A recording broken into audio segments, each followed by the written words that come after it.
When my husband's phone buzzed on the kitchen counter that Tuesday morning and I glanced at the screen, I saw a message that was clearly meant for my sister Rachel. The words I read in that brief moment before the notification disappeared made my blood run cold.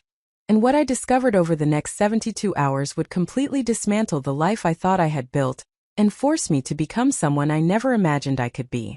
This is the story of how a single misdirected text message exposed a betrayal so profound that it required me to orchestrate the most strategic response of my entire life, and how that response ultimately transformed me from a woman who had spent years making herself smaller into someone who finally understood her own worth. Before we jump back in, tell us where you're tuning in from. And if this story touches you, make sure you're subscribed, because tomorrow, I've saved something extra special for you. My name is Maya Caldwell, and until that particular Tuesday in late September, I genuinely believed I was living the life I had always wanted. At 34 years old, I had what most people would consider a picture-perfect existence in the suburbs of Portland, Oregon. My husband of 7 years, David Caldwell, worked as a senior account executive at a prominent advertising firm downtown. We lived in a beautifully renovated craftsman-style home in the Alameda neighborhood with our aging golden retriever, Benson, and our meticulously maintained garden that had won neighborhood awards 2 years running. I had built a career as a freelance graphic designer, working primarily from our converted attic studio that overlooked the tree-lined street. The arrangement allowed me flexibility and creative freedom, while contributing substantially to our household income. My client roster included several major Pacific Northwest brands, and I had recently been featured in a regional design magazine for my work on a sustainable fashion campaign. On paper, everything looked perfect. In reality, I had spent the past 3 years slowly diminishing myself in ways I had not fully recognized until everything came crashing down. The morning the text message arrived, I was preparing breakfast in our sunlit kitchen, the same ritual I had performed countless times before. David had already showered and dressed in one of his precisely tailored suits, the charcoal gray one I had helped him select during a shopping trip to Nordstrom the previous spring. He moved through the kitchen with his usual efficient morning energy, pouring coffee into his stainless steel travel mug, while simultaneously checking his tablet for overnight emails from the New York office. Our morning routine had become so choreographed over the years that we barely needed to speak. I knew he preferred his coffee black with exactly 1 sugar. He knew I would have his breakfast ready by 7:15, timed perfectly so he could eat quickly and still make his 8 o'clock meeting downtown. This particular morning, I had prepared his favorite breakfast of scrambled eggs with chives from our garden, whole grain toast, and fresh strawberries arranged the way he preferred. What I had not yet admitted to myself was how much of my identity had become wrapped up in these small acts of service and accommodation. I had gradually reshaped my entire existence around David's preferences, his schedule, his comfort, and his approval. The transformation had been so gradual that I had not recognized it as it was happening. 3 years earlier, I had been someone who wore bold colors and statement jewelry, who laughed loudly in restaurants, who stayed up until 2 in the morning working on creative projects when inspiration struck. Somewhere along the way, I had become someone who dressed in muted tones David found more sophisticated, who modulated her voice in public spaces, who maintained strict working hours to ensure dinner was ready when he arrived home. David's phone sat on the white marble countertop, face up as it always did. He had no passcode, a point of pride for him that he often mentioned as evidence of his transparency and trustworthiness. He would say during dinners with friends that he believed couples should have nothing to hide from each other, that his open phone policy demonstrated his commitment to complete honesty in our marriage. I had always found this reassuring, a sign that we had built our relationship on a foundation of trust and mutual respect. When the phone screen illuminated with an incoming message, I was standing close enough to see the preview notification before it disappeared. My hands were occupied with plating David's breakfast, and I glanced at the screen purely out of habit, the way anyone might notice movement in their peripheral vision. The sender name displayed as Rachel, my younger sister, which did not strike me as unusual at first. David and Rachel had always gotten along well, and occasional text exchanges between them about family matters or logistics for holiday gatherings were perfectly normal. What was not normal were the words I glimpsed in that brief moment before the notification vanished. I can't keep doing this. Last night was too close. Maya almost.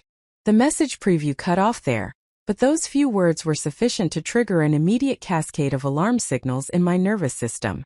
My hands, which had been confidently handling the hot skillet moments before, suddenly felt unsteady. I set down the pan with excessive care, focusing on the simple physical task to prevent my mind from racing ahead to conclusions I was not yet ready to confront. David had his back to me, still absorbed in his tablet, completely unaware that anything had shifted.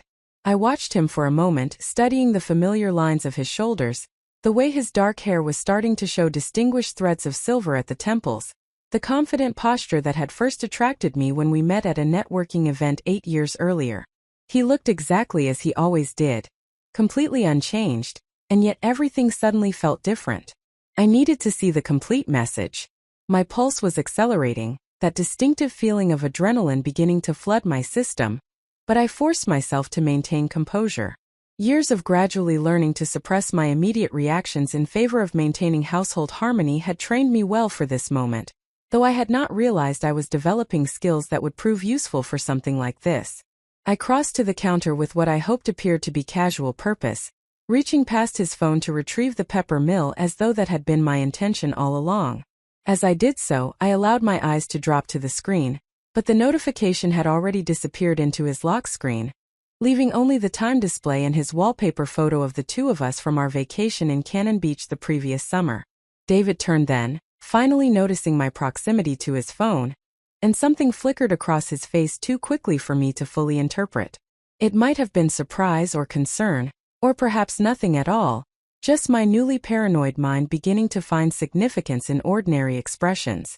He smiled at me, that familiar warm smile that had always made me feel secure and loved, and reached for his phone in a gesture that seemed perfectly natural. "Smells amazing as always," he said, sliding the phone into his suit jacket pocket as he moved toward the breakfast table. "You're going to spoil me with all this cooking."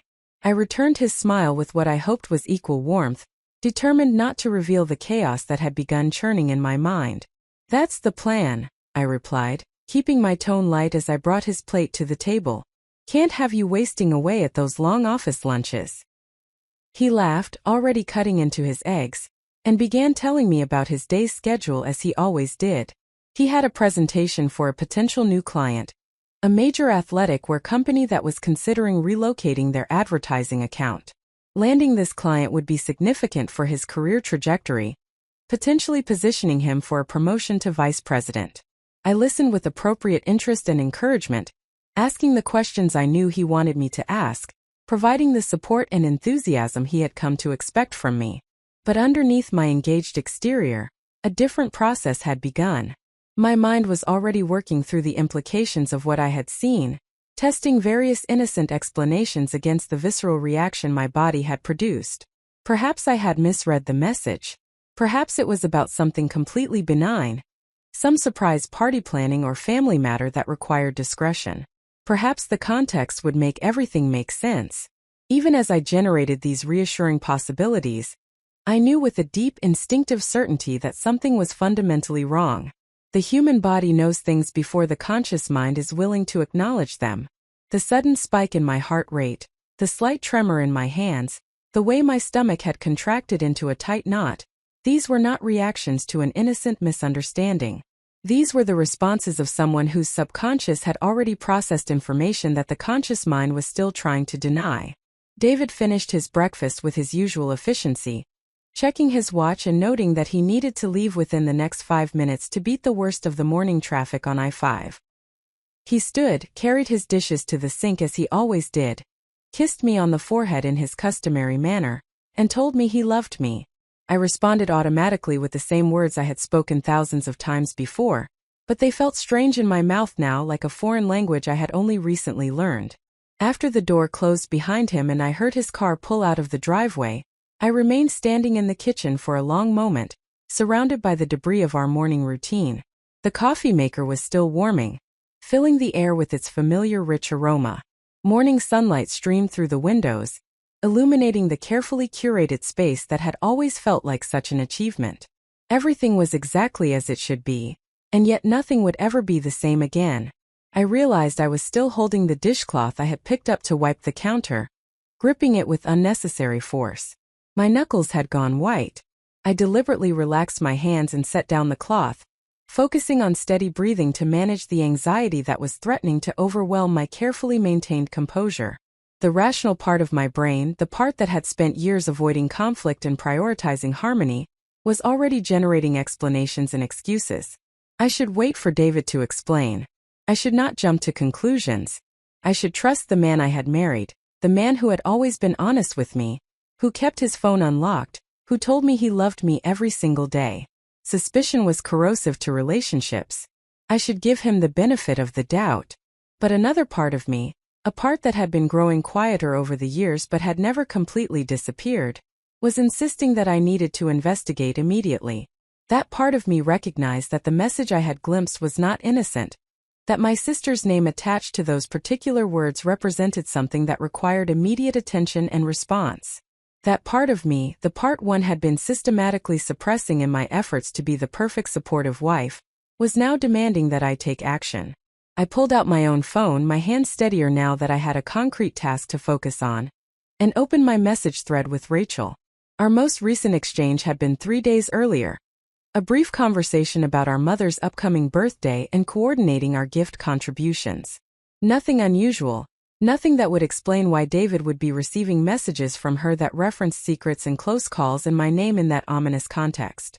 Preparing and narrating this story took us a lot of time, so if you are enjoying it, subscribe to our channel, it means a lot to us. Now back to the story. I typed out a message, then deleted it, then started again. I needed information, but I could not reveal what I had seen without potentially alerting David if they were in contact. I settled on something casual and innocuous. "Hey, are you around today?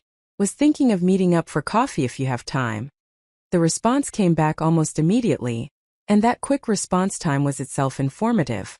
Rachel, who worked as a pediatric nurse and typically had her phone on silent during shifts, was answering texts instantly on a Tuesday morning when she should have been at the hospital.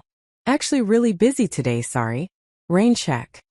I stared at that message, analyzing the tone and word choice the way I would study a design composition. Rachel and I had always been close, or at least I had thought we were close.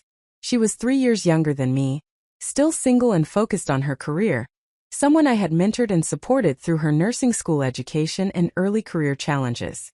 We talked or texted almost daily. She was one of my closest confidants.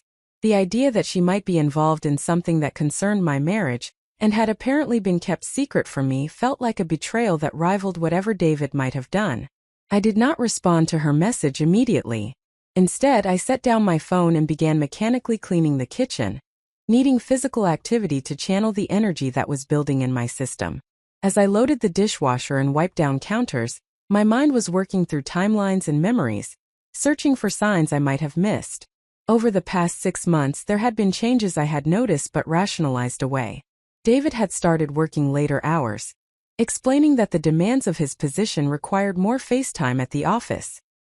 He had become more protective of his phone, not in an obvious way, but in subtle behaviors like always keeping it face down now when he was home, or immediately clearing notifications rather than letting them accumulate on his lock screen. He had suggested that I might want to start going to bed earlier for my health, given how much I worked from home and how easy it would be for me to fall into irregular sleep patterns. That last suggestion, which I had taken as caring concern for my well-being, now appeared in a different light. If I went to bed at 10 rather than midnight, that gave him 2 additional hours in the evening when he could move freely through the house without my awareness. I thought about all the nights I had taken his advice, going upstairs while he stayed down in his home office to finish up some work. I thought about how often he volunteered to walk Benson before bed, taking 30 or 40-minute walks that seemed excessive for an aging dog with arthritis. I thought about Rachel's increasingly frequent visits over the past few months, dropping by for dinner or weekend visits more regularly than she had in previous years. I had been happy about this, pleased that she wanted to spend more time with us, never questioning why she and David would often end up in lengthy conversations while I was in the kitchen preparing meals or upstairs working on project deadlines. The more I examined my recent memories with this new suspicious lens, the more patterns began to emerge. Patterns I had been too trusting, too conflict-averse, or too absorbed in maintaining domestic harmony to recognize as they were forming. The realization that I had likely been blind to something obvious for months generated a hot surge of anger that cut through the shock and confusion. I completed the kitchen cleaning and moved through the house, unable to settle into any of my usual morning routines. My studio, which normally felt like a sanctuary where I could lose myself in creative work, seemed pointless and irrelevant now. I had 3 client projects with approaching deadlines, but I could not imagine focusing on typography choices or color palettes, while my entire reality was potentially crumbling around me. In our bedroom, I stood in front of the closet where David's clothes hung in precise organization. He was particular about his appearance and maintained an extensive professional wardrobe. I ran my hand along the shoulders of his suits, these expensive garments I had helped him select, that I had picked up from the dry cleaner, that I had complimented him in dozens of times. I thought about all the care I had invested in supporting his image and career, all the ways I had made his professional success easier by managing everything on the home front. What had I received in return? A carefully constructed facade of an ideal marriage while he apparently carried on some kind of relationship with my own sister? I still did not have confirmation. I reminded myself of this fact even as my body continued to insist otherwise. I had seen one partial message. I could be misinterpreting everything. But I also knew with increasing certainty that I needed to find out the truth, and I needed to do it without alerting either David or Rachel to my suspicions until I had complete information. This realization represented something of a revelation for me. The old Maya, the Maya I had been for the past several years, would have confronted David immediately upon his return home. She would have asked him directly about the message, accepting whatever explanation he provided, prioritizing trust and open communication above investigative caution. She would have been terrified of appearing suspicious or controlling, of damaging the relationship by suggesting that her husband might be capable of betrayal. But something had shifted in me in the hour since I had seen that message preview. Perhaps it was the involvement of my sister that made the potential betrayal feel so complete that it demanded a different response. Perhaps it was simply that some fundamental limit had been reached, some internal boundary that, once crossed, activated defensive capabilities I had not known I possessed. I was not going to confront anyone until I had irrefutable evidence of what was actually happening. I was not going to give them the opportunity to coordinate stories, to gaslight me into doubting my own perceptions, to manipulate me into apologizing for being suspicious.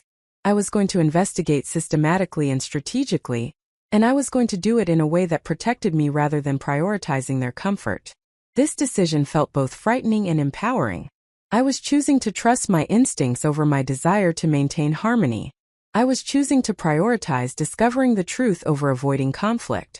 I was choosing to take action rather than remaining passive and hoping for the best. I returned downstairs to my studio and opened my laptop, but instead of opening design software, I began researching. I needed to understand what tools and resources were available to someone in my position. I needed to learn how to gather information without alerting the people I was investigating. I needed to become someone I had never been before, someone capable of strategic deception in service of self-protection. As I read through articles and forum discussions, I felt simultaneously guilty for my suspicion and validated in my caution. The guilt came from years of conditioning that had taught me to always assume the best, to never question, to be endlessly trusting and accommodating. The validation came from recognizing how many other people had found themselves in similar situations, how many had ignored their instincts to their own detriment, how many wished they had investigated sooner rather than remaining in denial. By early afternoon, I had developed the outline of a plan.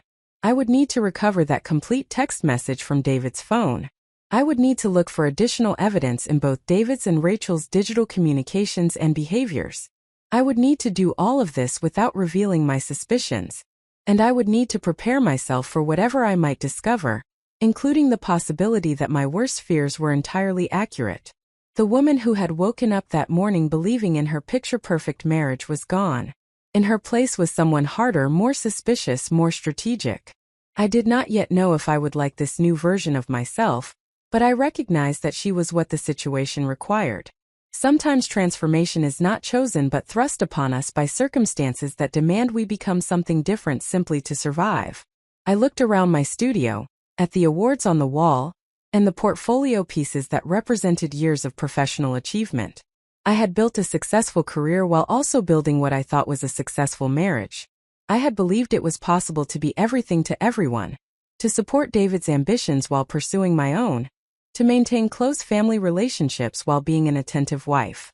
Now I was beginning to suspect that while I had been working so hard to hold everything together, the people I loved most had been systematically betraying me. The pain of that realization was sharp and immediate, but I did not allow myself to collapse into it.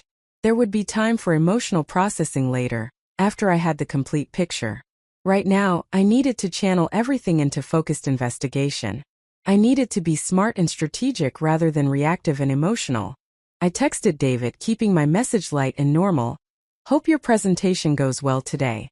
We should celebrate tonight if you land the account. I'll make your favorite dinner.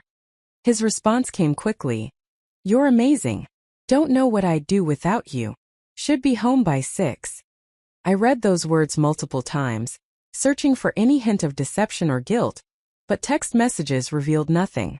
They were exactly the kinds of things he always said, the affectionate, appreciative husband I had always believed him to be.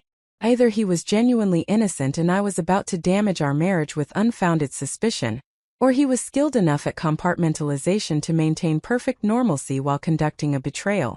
By 6 o'clock that evening, I would need to have gathered enough information to know which of those possibilities was true, and I would need to have decided what I was prepared to do with whatever I discovered. The comfortable, trusting version of myself who had started this day making breakfast in ignorant contentment was already gone. What remained to be seen was who I would become in her place. The afternoon stretched before me like a gauntlet I had not chosen but now had to navigate. I understood with crystalline clarity that the next several hours would determine not just what I discovered about my husband and sister, but who I would become in the process of discovering it. The comfortable assumptions that had structured my life for the past 7 years had already begun to crumble, and I found myself standing in the wreckage wondering whether I should attempt to rebuild, or simply let everything collapse completely. I began with the most accessible source of information, which was David's laptop computer. He kept it in his home office, a converted den on the first floor that he had claimed as his professional space when we first moved into the house. The room was decorated with his various career achievements, framed advertisements from successful campaigns, awards from industry organizations, and photographs from client events. I had always respected this space as his domain, rarely entering except to deliver coffee or retrieve him for meals. Now I stood in the doorway seeing the room differently. Every sleek surface and carefully chosen piece of decor suddenly seemed like potential camouflage for deception. The abstract art prints on the walls, which David had selected for their modern sophistication, now looked like the kind of meaningless decoration someone would choose when they were more concerned with appearance than authenticity. I was starting to see everything through this new lens of suspicion, and while I recognized that this mindset might be distorting my perception, I could not simply choose to return to naive trust. The laptop sat on his desk in its usual position, closed and presumably asleep. David generally worked from the desktop computer at his downtown office, using this laptop primarily for evening work sessions and weekend projects. He had never asked me not to use it, but I had also never had reason to access it without his knowledge. We had separate computers for our separate professional lives, a boundary that had always seemed healthy and respectful of each other's work. I opened the laptop and was immediately confronted with a password screen.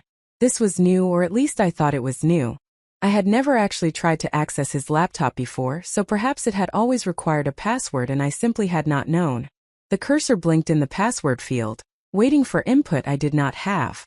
I tried the obvious options first, knowing even as I did so that they were unlikely to work. Our wedding anniversary, his birthday, my birthday, Benson's name, our address numbers. Each attempt was rejected with a slight shake of the password field that felt like digital mockery. After 5 failed attempts, a message appeared indicating that additional failures would result in a temporary lockout, and I decided to abandon this approach before I triggered security measures that might alert him to my investigation. The laptop's failure was disappointing but not devastating. I had not really expected that information to be easily accessible. If David was indeed hiding something significant, he would naturally have taken basic security precautions. What interested me more was the fact that he had implemented a password at all, when our shared philosophy had supposedly been one of openness and transparency. I moved to his desk drawers, systematically searching through the organized contents for anything that might provide insight. The top drawer contained the usual office supplies, pens and paper clips and sticky notes, all arranged with the meticulous precision that characterized David's approach to physical spaces. The second drawer held file folders with household documents, mortgage statements, utility bills, insurance policies, all the mundane paperwork of domestic life that he had taken primary responsibility for managing. The bottom drawer was locked, and this discovery sent a fresh surge of adrenaline through my system. I stood staring at the small keyhole, feeling the significance of this barrier. In 7 years of marriage, I had never known David to lock anything in our home. We had no safe, no locked cabinets, no hidden compartments. The presence of this locked drawer in his desk felt like a physical manifestation of the secrets I had begun to suspect. I searched the desk surface and nearby areas for a key, checking under the desk pad and in the pencil holder, but found nothing. The key was either on David's person, perhaps on his key ring, or hidden somewhere else in the house. Finding it would require a more extensive search than I had time for at the moment, and attempting to force the lock would create evidence of my investigation that I was not yet ready to reveal. I left the office and moved upstairs to our bedroom, my mind churning through possibilities and strategies. The bedroom was another space that had always felt safe and intimate, a shared sanctuary where we had spent thousands of hours sleeping and talking and existing together in the assumed security of marriage. Now it felt contaminated by suspicion. Every familiar object suddenly weighted with potential hidden meaning. I started with David's nightstand, opening the single drawer as quietly as possible despite being alone in the house. Inside I found his reading glasses, a few books he had been slowly working through, some hand lotion for the dry skin he developed each winter, and a small leather journal I had never seen before. The journal was slim, perhaps 30 or 40 pages, bound in dark brown leather that had been worn soft with handling. My hands trembled slightly as I picked up the journal, and I forced myself to pause and breathe before opening it. This felt like a more significant violation than searching his desk drawers had been. A journal was inherently personal, a space for private thoughts and reflections. Opening it without permission crossed a clear ethical boundary, and the part of me that still wanted to be the trusting wife I had been that morning recoiled from the action. But I was already past the point of return. I had already chosen investigation over trust when I decided not to simply ask David about the text message I had glimpsed. I was already operating from an assumption of deception rather than honesty. Opening the journal was simply the next step in a process I had already committed to, and delaying would serve no purpose except to prolong my uncertainty. I opened the journal to the first page and found David's handwriting, the familiar confident script I had seen on birthday cards and shopping lists and notes left on the kitchen counter. The first entry was dated 6 months earlier, in late March, and reading the opening lines made my stomach contract with a sick feeling that was somewhere between vindication and devastation. The entry began, "I know this is wrong. I know that what I'm feeling is a betrayal of everything Maya and I have built together. But I cannot stop thinking about her, and I cannot keep pretending that these feelings don't exist. Today when she came over for dinner and Maya was upstairs on a work call, we sat in the living room and talked for almost an hour about nothing important, just random conversation about her work and her life, and I felt more alive during that hour than I have felt in months. There is something between us that I cannot explain and cannot ignore, and I don't know what to do about it." I read the entry 3 times, forcing myself to absorb every word even as my mind tried to reject the information. The entry did not explicitly name Rachel, referring to her only as she and her. But the context made the identity unmistakable. The reference to coming over for dinner, to Maya being upstairs on a work call, these details matched specific memories I could recall from March. I remembered that evening, remembered feeling pleased that David and Rachel got along so well, remembered feeling grateful that my husband and sister had developed a friendly relationship. I had been upstairs on a call with a client who was based in London, taking advantage of the time zone difference to finalize details on a branding project. The call had run long over an hour, and when I had finally come downstairs I had found David and Rachel in the living room, sitting on opposite ends of the couch, both looking relaxed and happy. Rachel had stayed for another hour after that, the 3 of us talking and laughing together, and I had gone to bed that night feeling content about my life and my relationships. That same evening, apparently, had been the beginning of whatever this was. While I had been upstairs working to contribute to our household income and advance my career, my husband had been downstairs developing feelings for my sister. The betrayal felt layered and complex, painful in ways I was only beginning to process. I forced myself to continue reading through the journal, flipping through pages of entries that documented the development of his emotional affair. He wrote about conversations they had, about stolen moments when I was out of the house or occupied with work, about the increasing difficulty of maintaining appropriate boundaries. He wrote about guilt and confusion, about loving me while also feeling drawn to Rachel, about not understanding how he could have such strong feelings for two different people simultaneously. Some part of me registered that his internal conflict was genuine, that he was not simply a callous villain but someone struggling with complicated emotions. But that recognition did nothing to diminish the pain of his betrayal or the violation of discovering these private thoughts. Whatever ethical complexity he was experiencing internally, the external reality was that he had been conducting an emotional affair with my sister, while maintaining the facade of a happy marriage with me. The entries became more frequent and more detailed as the months progressed. He wrote about almost kissing her in our kitchen one afternoon in April, pulling back at the last moment because he heard my footsteps on the stairs. He wrote about long text conversations late at night after I had gone to bed, deleting the threads afterward to avoid leaving evidence. He wrote about how Rachel seemed equally conflicted, torn between her feelings for him and her loyalty to me. One entry from early July made tears finally spring to my eyes after the shocked numbness I had been operating in. David had written, "Rachel asked me today what I actually want. She said we cannot keep existing in this limbo, that eventually we need to either commit to pursuing this or end it completely. I told her I don't know. The truth is that I love Maya in so many ways. She is kind and supportive and has built her entire life around supporting mine. She makes everything in my life easier and more pleasant. But with Rachel I feel something different, something more passionate and alive. Maya has become so accommodating, so agreeable, that sometimes being with her feels like being alone because there is no resistance, no challenge, no spark. Rachel pushes back, disagrees with me, challenges my thinking. I feel more like myself with her." I closed the journal and sat on the edge of the bed, letting those words settle into my consciousness. He loved me for making his life easier. He loved me for being accommodating and agreeable. He loved me for building my life around supporting his. These qualities that I had understood as positive attributes, as evidence of my success as a wife and partner, were apparently the very things that had driven him toward someone else. The realization was devastating not just because of what it revealed about David and Rachel, but because of what it revealed about how I had been living.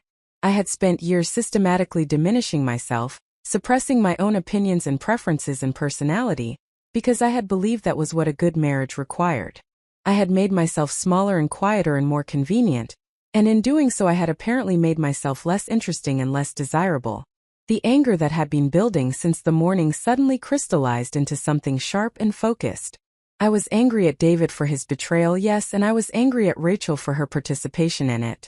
But I was perhaps most angry at myself for creating the conditions that had made their betrayal possible. I had handed David a perfectly accommodating wife who never challenged him or complicated his life, and then I had apparently been surprised when he became interested in someone who did challenge him. I understood now that I could not simply confront them with what I had discovered. Confrontation would result in explanations and apologies and promises to do better, but it would not address the fundamental dynamic that had created this situation. If I wanted anything to genuinely change, I needed to change it myself. I needed to reclaim the person I had been before I had decided that being agreeable was more important than being authentic. I returned the journal to David's nightstand drawer, positioning it exactly as I had found it.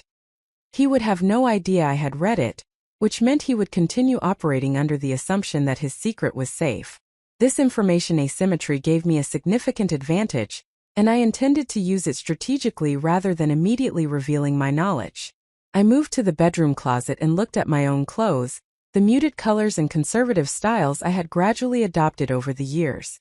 I had a section of older clothes pushed to the back, pieces from my earlier life that were bolder and more expressive. I had kept them with some vague intention of wearing them again someday, but that day had never come because they did not fit the image of the sophisticated wife David preferred. I pulled out an emerald green wrap dress I had worn frequently when we first started dating, A dress David had complimented many times before, gradually suggesting that perhaps it was a bit too bright for the kinds of events we now attended. I held it against myself and looked in the mirror, seeing the contrast between the vibrant color and the beige cardigan I was currently wearing. The woman in the mirror looked tired and faded, someone who had been gradually erasing herself without realizing it. I made a decision in that moment, standing in my closet holding a dress I had not worn in 3 years. I was not going to continue being the accommodating, agreeable Maya who made everyone else's life easier at the expense of her own identity. Whatever happened with my marriage, whether I ultimately chose to fight for it or end it, I was going to do it as my authentic self rather than as the diminished version I had become. I heard my phone chime from downstairs where I had left it in my studio, and I descended the stairs to check the message. It was from David. Presentation went great. They are very interested. Might have landed the big one. Cannot wait to celebrate with you tonight. You are my lucky charm. I read the message 3 times, noting the enthusiasm and affection that seemed completely genuine. He compartmentalized remarkably well, conducting an emotional affair while maintaining perfect warmth with me. The cognitive dissonance of holding these contradictory realities simultaneously must have been exhausting for him, and yet he seemed to manage it effortlessly. I crafted my response carefully. That is wonderful news. I'm so proud of you. I will make something special for dinner. Cannot wait to hear all about it. The message was perfectly calibrated to be exactly what he expected from me, supportive and enthusiastic and focused on his achievement. But even as I sent it, I was planning something different for the evening. I was planning to begin the process of reclaiming myself, and I was going to start with something small but symbolic. I would not make his favorite dinner as I had originally promised. Instead, I would make something I wanted to eat, something with bold flavors and complicated preparation that required real culinary effort and creativity. I would wear the green dress from my closet. I would style my hair in the wavy, natural texture I had been straightening every day for the past 2 years because David had once mentioned preferring a sleeker look. I would be the version of myself that existed before I had started constantly calibrating my presentation to match someone else's preferences. These were small changes, almost trivially small in the scope of the larger betrayal I was processing, but they represented the beginning of a fundamental shift in how I understood myself and my marriage. I was no longer willing to accept that my role was to be endlessly accommodating and agreeable. I was no longer willing to make myself smaller to make someone else more comfortable. I spent the afternoon preparing an elaborate Moroccan dinner, a lamb tagine with preserved lemons and olives that required careful attention and multiple steps. The cooking was meditative, allowing me to channel my emotional energy into something productive and creative. As I toasted spices and seared meat and chopped vegetables, I felt myself becoming more grounded and centered, more connected to my own agency and capability. By the time David arrived home at 6:15, 15 minutes later than he had predicted, the house was filled with aromatic complexity, layers of cumin and coriander and cinnamon that announced something different from our usual evening routine. I had changed into the green dress and left my hair in its natural waves, and I had even applied makeup with a heavier hand than I typically used, emphasizing my eyes and lips in a way that felt dramatic and intentional. When David walked through the door and saw me, he stopped in the entryway with an expression I could not quite read. Surprise certainly, and perhaps confusion and maybe something that looked like concern. I smiled at him with genuine warmth, determined to maintain perfect normalcy even as I knew everything between us had fundamentally changed. He approached me slowly, his eyes moving from my face to my dress to the unfamiliar dishes on the dining table. I could see him processing the changes, trying to understand what they meant, attempting to determine whether he needed to worry about them. His smile, when it finally came, looked slightly forced, as though he was working harder than usual to project confidence and ease. I greeted him with enthusiasm about his successful presentation, asking detailed questions about the client meeting, and appearing completely absorbed in his professional triumph.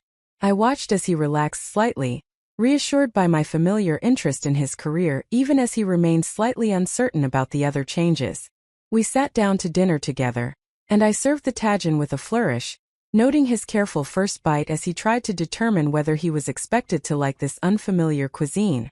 Throughout the meal, I maintained a performance of perfect contentment, laughing and talking and acting exactly as I had always acted, Except that I was wearing a green dress instead of beige and eating Moroccan food instead of his requested favorites. These small rebellions felt enormous to me even if they appeared trivial from the outside. They represented the first steps toward reclaiming territory I had ceded without realizing I was doing so. David seemed uncertain how to respond to the changes, offering compliments on the dress and the meal that sounded genuine but also carried an undertone of question, as though he was trying to determine what had prompted this deviation from routine. I deflected his subtle inquiries with cheerful dismissiveness, suggesting that I had simply felt like trying something new and offering no deeper explanation. After dinner, as I cleared the plates and he retreated to his office to check a few emails, I allowed myself a moment of quiet satisfaction. I had successfully navigated the first evening of my transformed approach, maintaining surface normalcy while implementing small but significant changes. David was now operating with a slight sense of uncertainty about my behavior, which disrupted his comfortable assumption that I would always be perfectly predictable and accommodating. This uncertainty was a strategic advantage I intended to cultivate carefully. I would continue introducing small changes and deviations, nothing dramatic enough to provoke confrontation, but sufficient to create an ongoing sense that something had shifted.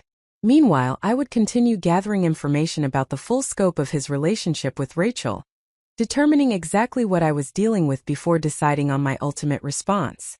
I cleaned the kitchen while David remained in his office, and I found myself feeling stronger and more centered than I had all day. The initial shock and devastation had not disappeared, but they had been joined by something else, something that felt like determination and purpose. I was not going to be a passive victim of my husband's betrayal.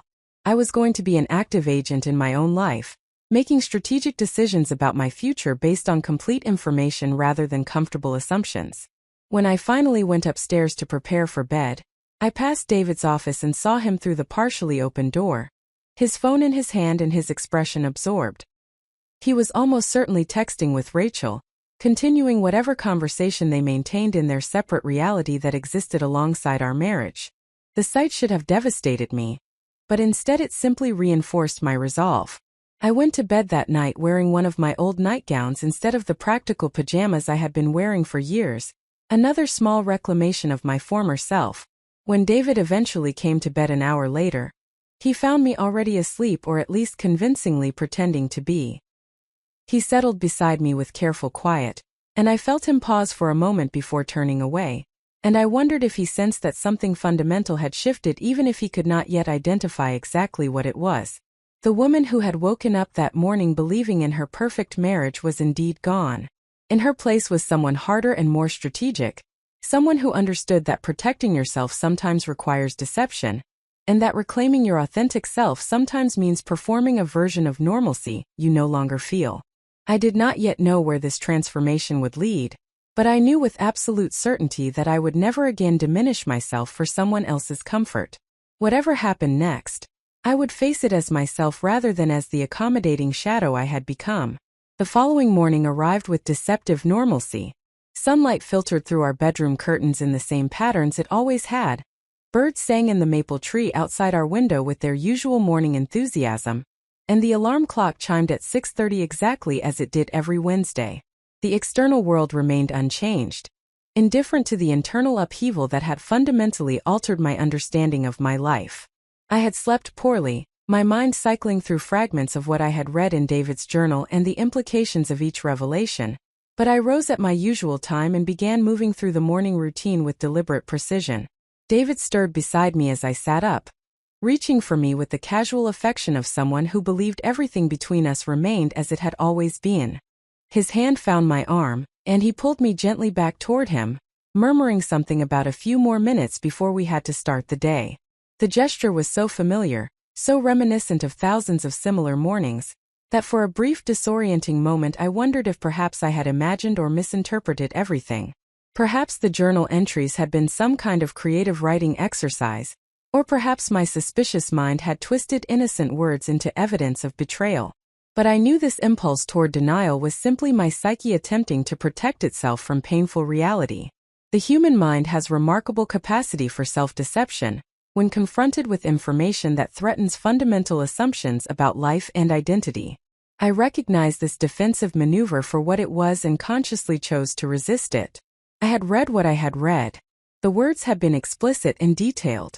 David had been conducting an emotional affair with my sister for at least 6 months, possibly longer.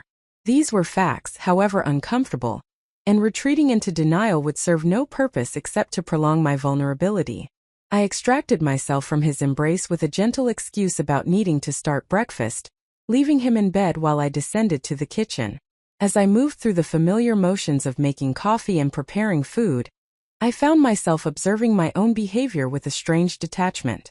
I was performing the role of Maya Caldwell, devoted wife, following the script I had written for myself years earlier when I had decided what kind of marriage I wanted to have. But I was simultaneously aware that this performance was now exactly that, a conscious choice to maintain appearances rather than an authentic expression of my feelings. The coffee maker gurgled and hissed, filling the kitchen with its rich aroma, and I stood watching the dark liquid drip into the carafe while my mind worked through possible approaches to the situation I faced. The most straightforward option would be immediate confrontation. I could wait for David to come downstairs, present him with the evidence I had found, and demand explanation and accountability.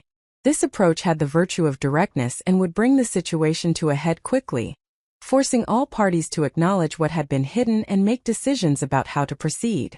But I found myself resisting this option even as I acknowledged its logical appeal. Immediate confrontation would transfer power to David and Rachel, allowing them to control the narrative and manage my emotional response. They would offer explanations designed to minimize their culpability, emphasize the complicated nature of human emotions, and position me as someone overreacting to what might be characterized as a minor emotional connection that had not crossed physical boundaries. David was skilled at verbal persuasion after years working in advertising, and I knew from experience that he could make compelling arguments that reframed situations in ways that served his interests. Moreover, immediate confrontation would reveal the full extent of my knowledge before I had gathered complete information. I had read David's journal, but I did not yet know the details of his communications with Rachel, or the full scope of what had occurred between them. The journal entries had referenced text conversations and in-person interactions, but had provided limited specifics. If I confronted them now with partial information, I risked allowing them to acknowledge only what I already knew while continuing to conceal additional deceptions. I needed more time and more information before I would be ready to confront anyone. This decision felt both strategic and self-protective. I was choosing to prioritize my own emotional preparation and tactical advantage over the immediate relief that confrontation might provide. The old Maya, the one who had prioritized harmony above all else, would have rushed to address the situation as quickly as possible, desperate to restore equilibrium even if that equilibrium was built on incomplete honesty. The new Maya understood that patience and strategic thinking were more valuable than immediate resolution. David appeared in the kitchen doorway, already dressed in another of his immaculate suits, and I handed him his coffee with a smile that felt like it belonged to someone else. He accepted it gratefully, commenting on how well I always timed the morning preparations, and I felt a surge of bitter irony at the compliment. Yes, I had become exceptionally skilled at anticipating and meeting his needs, at organizing my entire existence around his comfort and convenience. This skill that I had cultivated so carefully had apparently contributed to making me less interesting to him, less worthy of his exclusive romantic attention. I served him breakfast and we ate together at the kitchen table, maintaining the appearance of comfortable domestic partnership. He told me about his schedule for the day, meetings and conference calls that would keep him occupied until early evening. I listened with apparent interest, asking appropriate follow-up questions while internally noting that his claimed schedule would be difficult to verify. How many of his reported late evenings at the office had actually been spent with Rachel? How many business dinners and client meetings had been fabrications to create time for their relationship? As David prepared to leave for work, gathering his laptop bag and checking his phone with practiced efficiency, I made a decision that surprised me with its boldness. I asked him if I could borrow his phone charger, claiming that mine had stopped working properly. It was a small request, easily granted, and David handed me his phone along with the charging cable without hesitation, telling me to just bring it up to his office when it was charged. He kissed me goodbye in his habitual manner and departed for work, leaving me standing in the kitchen holding his unlocked phone. The device felt heavy in my hand, weighted with all the information it contained. My heart rate accelerated as I realized what I had just gained access to, and I moved quickly to his office where I could sit down and systematically examine what I would find. The phone's home screen showed his usual array of apps, email and calendar and news applications, all organized with the same meticulous precision he brought to every aspect of his life. I opened his messages first, my fingers trembling slightly despite my determination to remain calm and analytical. The message thread with Rachel was there, positioned third in the list below his exchanges with me and with a colleague from work. I tapped on Rachel's name and the conversation expanded to fill the screen, a long scroll of exchanges that dated back months. I began reading from the most recent messages, working backward through their digital correspondence, and each new message I read added another layer of betrayal and deception to my growing understanding of their relationship. The messages were not explicitly sexual, which provided a small mercy that kept the betrayal from feeling completely overwhelming. Instead, they were emotionally intimate in ways that were perhaps more threatening than physical infidelity would have been. They shared observations about their days, discussed books and articles they had read, exchanged opinions about current events and personal philosophies. They made plans to meet, carefully coordinating around my schedule to ensure their interactions would not raise my suspicion. One exchange from 2 weeks earlier made my chest tighten with recognition. Rachel had texted, "Maya asked me this morning if I wanted to go to that new art exhibit downtown this weekend. I feel terrible lying to her, but I told her I had to work. Are we still on for Saturday afternoon?" David had responded, "Yes. I told her I have a golf outing with clients. We will have the whole afternoon. I cannot wait to see you." I remembered that conversation with Rachel, remembered feeling slightly disappointed that she could not accompany me to the exhibit I had been excited about. I had gone alone instead, spending the afternoon wandering through galleries by myself while my husband and sister spent time together, continuing their emotional affair built on lies told to me. The memory of my solitary museum visit, which I had actually enjoyed at the time, now felt contaminated by the knowledge of what had been happening in my absence. I continued scrolling through the messages, documenting the development of their relationship through their own words. They discussed me frequently, which added another uncomfortable dimension to the betrayal. Rachel expressed guilt about deceiving me, writing in one message that I was the person she was closest to in the world, and that her feelings for David were tearing her apart. David reassured her that what they felt was not wrong, that human emotions were complicated and could not be simply categorized as right or wrong. In another exchange, David had written something that made anger flash hot and bright through the numbness I had been maintaining. He had texted, "Maya is so focused on her work lately. Sometimes I feel like she barely notices I am here. She is always in her studio or thinking about client projects. I know her career is important to her, but sometimes I miss feeling like a priority." Rachel had responded with sympathy, agreeing that I could become absorbed in my work to the exclusion of other relationships. The injustice of this characterization was so profound that I had to set down the phone and take several deep breaths to manage my emotional response. I had structured my entire professional life around accommodating David's needs and schedule. I worked from home specifically so that I would be available and present. I maintained strict working hours to ensure I could prepare his meals and be available for conversation when he returned home. I had turned down projects that would have required travel or irregular schedules because I had prioritized being a present and attentive wife.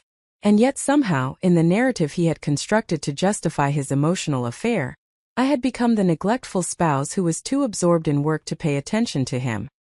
He had taken my professional success, which had required immense discipline and effort to build while also maintaining our household, and reframed it as evidence of my failure as a wife. The cognitive distortion required to arrive at this interpretation was remarkable, and it revealed something important about how David understood our marriage and my role within it. I realized that in his mind, my professional work was always secondary to my marital duties, regardless of how much income one contributed or how successful my career had become. When I was working in my studio, even during the designated work hours I had carefully established to maintain boundaries, he apparently experienced this as neglect. The only work that counted as legitimate in his assessment was his own. My work was acceptable only to the extent that it did not interfere with my availability to him. This revelation was clarifying in its way. I had been operating under the assumption that David respected my career and valued my professional contributions. I had believed we had built an egalitarian partnership where both parties pursued their professional goals while supporting each other. Now I understood that this belief had been largely fantasy, that David's support for my work had always been conditional on it remaining subordinate to his needs and expectations. I continued examining his phone, moving beyond the text messages to check his email and photo applications, searching for any additional evidence that might fill gaps in my understanding. His email contained several exchanges with Rachel that mirrored the content of their text conversations. Emotional intimacy wrapped in careful language that would appear innocent to a casual observer, but revealed deeper connection to anyone reading with awareness of their relationship. His photo gallery contained numerous pictures from our life together, vacation photos and dinner parties and casual snapshots of daily existence. But interspersed among these expected images were photos I had not known existed, pictures of Rachel that David had clearly taken during their secret meetings. She was captured in various casual settings, sitting in coffee shops and walking through parks, always smiling or laughing, looking relaxed and happy in ways that suggested David's presence behind the camera made her feel comfortable and appreciated. One photo in particular arrested my attention and held it for a long moment. Rachel was sitting on a bench in what I recognized as Laurelhurst Park, a location we had visited together many times as a family. Sunlight filtered through the trees behind her, creating a halo effect that made her appear luminous and beautiful. She was looking directly at the camera with an expression of such open affection that it left no question about her feelings for the photographer.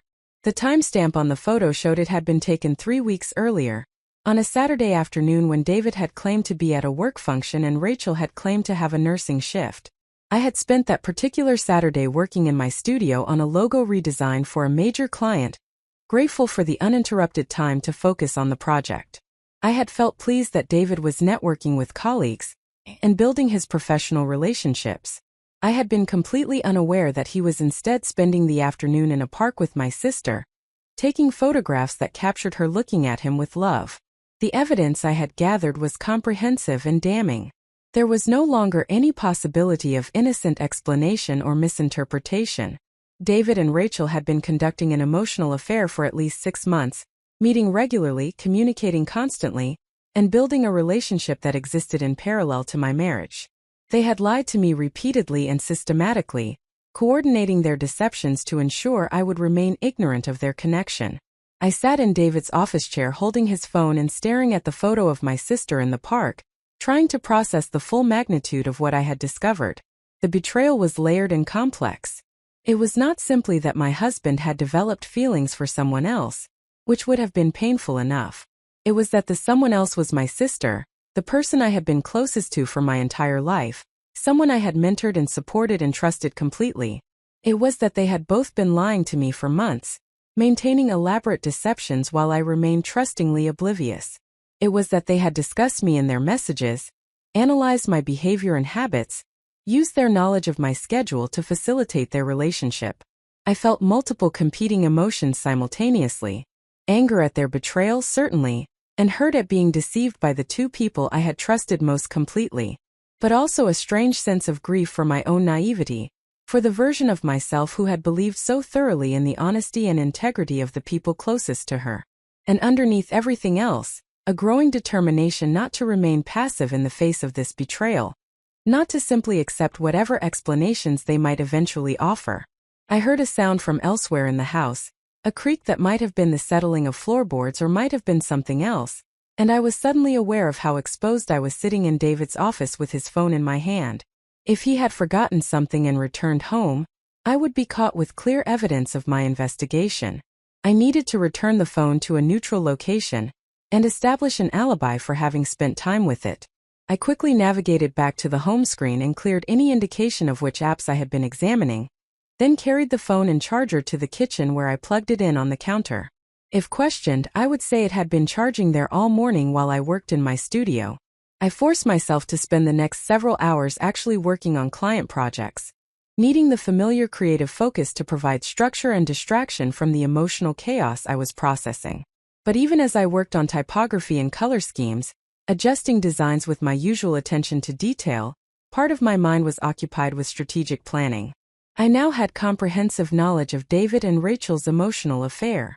The question was what I intended to do with that knowledge. Immediate confrontation remained an option, but I found myself still resisting that path. Something in me wanted to understand the situation more completely before forcing it into the open, to observe how they behaved while believing their secret remained safe. I thought about the version of myself I had been before this week, the accommodating and agreeable Maya who would have confronted them immediately upon discovering their betrayal, desperate to address the problem and restore harmony as quickly as possible. That Maya would have prioritized their comfort over her own strategic advantage, would have given them the opportunity to control the narrative and manage her emotional response. But I was discovering that I was no longer that version of myself, or perhaps I had never truly been that person and had simply been performing a role I had believed was required. The transformation that had begun with the glimpse text message was accelerating, revealing capacities and characteristics I had not known I possessed. I was capable of strategic thinking and calculated patience. I was capable of maintaining a performance of normalcy while conducting covert investigation. I was capable of prioritizing my own needs over others' comfort. These realizations were simultaneously empowering and destabilizing. I was becoming someone I did not fully recognize, someone harder and more suspicious than I had ever imagined being. But I was also becoming someone who refused to be a passive victim, someone who claimed agency over her own life and choices. The discomfort of this transformation was inevitable, but I sensed it was also necessary if I wanted to navigate this situation from a position of strength rather than vulnerability. When David returned home that evening, I greeted him with perfect normalcy, returning his phone with thanks for the borrowed charger and asking about his day with genuine seeming interest. He seemed relaxed and unsuspecting, clearly confident that his secrets remained secure. We had dinner together, discussing mundane household matters and his ongoing project to potentially land the major athletic wear account. I maintained my performance flawlessly, giving no indication that anything had changed in my awareness or understanding. After dinner, David retreated to his office as had become his habit, and I heard the familiar sounds of his settling into his evening routine of checking emails and handling work communications. I knew from examining his phone that these evening office sessions often included extended text conversations with Rachel, their primary opportunity for daily connection given the constraints of their secret relationship. The thought of them messaging each other while I was merely rooms away, maintaining their parallel relationship in digital space, created a sick feeling in my stomach that I forced myself to ignore. I spent the evening in my studio working on projects, but I was also making careful notes on everything I had discovered, creating a detailed timeline of David and Rachel's relationship based on the journal entries and phone messages I had reviewed. I documented specific instances of their meetings, the lies they had each told me to facilitate those meetings, and the progression of their emotional intimacy over the months. This documentation would be valuable if and when I decided to confront them, providing concrete evidence that would make denial or minimization more difficult. As I worked on this timeline, I found myself thinking about Rachel and trying to understand how she had arrived at the decision to pursue a relationship with my husband. We had always been close, sharing the particular bond that often develops between sisters who are only a few years apart in age. I had been protective of her growing up, defending her from bullies and helping her navigate the social complexities of adolescence. When she had struggled academically in high school, I had tutored her patiently until her grades improved. When she had been uncertain about her career path, I had encouraged her to pursue nursing, recognizing that her natural empathy and competence with people would serve her well in that field. She had been in my wedding party, standing beside me as a bridesmaid and giving a toast at the reception that had made me cry with its affection and sincerity. She had been the first person I had called when I had received my first major design contract, and she had celebrated my professional successes with genuine enthusiasm. We had talked on the phone several times each week, sharing the small details of our daily lives and supporting each other through challenges and disappointments. How had that relationship evolved into one where she felt comfortable pursuing romantic connection with my husband? What had shifted in her values or priorities that made this betrayal seem acceptable or justifiable? The questions felt important, but I recognized that I might never receive satisfying answers. People were capable of elaborate rationalization when justifying behavior they knew was wrong, And Rachel had apparently become skilled at compartmentalizing her feelings for David from her relationship with me. I went to bed that night before David finished his evening work session, deliberately avoiding interaction that might require me to maintain my performance when I was exhausted from the emotional labor of the day. As I lay in the darkness waiting for sleep, I reflected on how much had changed in just 48 hours. I had gone from trusting wife to suspicious investigator, from someone who prioritized harmony to someone who was willing to maintain elaborate deception in service of strategic advantage. The transformation was uncomfortable but undeniable. I was becoming someone capable of matching David's deception with my own, someone willing to observe and plan while maintaining perfect surface normalcy. I did not yet know where this path would lead or what I would ultimately decide to do with the knowledge I had gained. But I knew with increasing certainty that I would not simply accept whatever resolution David and Rachel might propose if and when I confronted them. I would be an active agent in determining my own future, rather than a passive recipient of others' decisions about my life. This determination felt like solid ground beneath me, even as everything else remained uncertain and unstable. Whatever happened next, I would face it as myself with full awareness and strategic intention, rather than as the diminished and accommodating version of myself I had been performing for too long. The betrayal I had discovered was devastating, but it had also catalyzed a transformation that might ultimately prove more valuable than the comfortable ignorance I had lost. Thursday morning arrived with the weight of accumulated knowledge pressing against my consciousness even before I fully woke. I had spent another restless night, my sleep fragmented by dreams that blended reality with anxiety-fueled fiction. Scenarios where I confronted David and Rachel in various settings with outcomes that ranged from their tearful apologies to their defensive justifications to my own emotional collapse. I woke feeling simultaneously exhausted and hyper-alert, my mind already racing through the decisions I needed to make about how to proceed. David was still asleep beside me, his breathing deep and even, his face relaxed in unconsciousness. I studied him for a moment in the early morning light filtering through our curtains. This man I had loved and trusted for nearly 8 years, and tried to reconcile the familiar features with the person I now knew him to be. He looked exactly as he always had, no visible evidence of the deception he had been maintaining, and I found myself marveling at how completely appearance could diverge from reality. I rose quietly and descended to the kitchen, needing solitude and coffee before I would be ready to navigate another day of performance and strategic observation. As the coffee brewed, I stood at the kitchen window looking out at our garden, the late September flowers still blooming with their end-of-season intensity, and I allowed myself to acknowledge the full scope of what I was feeling beneath the analytical detachment I had been cultivating. I was heartbroken in ways I had not yet fully processed. The discovery of David's emotional affair with Rachel represented not just betrayal by two individuals, but the collapse of my entire understanding of my closest relationships. Every memory I had of the past 6 months was now contaminated by knowledge of what had been happening beneath the surface. Family dinners where the three of us had laughed together now appeared as scenes of elaborate deception. Conversations where Rachel had confided in me about her dating life now revealed themselves as misdirection designed to conceal the real romantic relationship occupying her attention.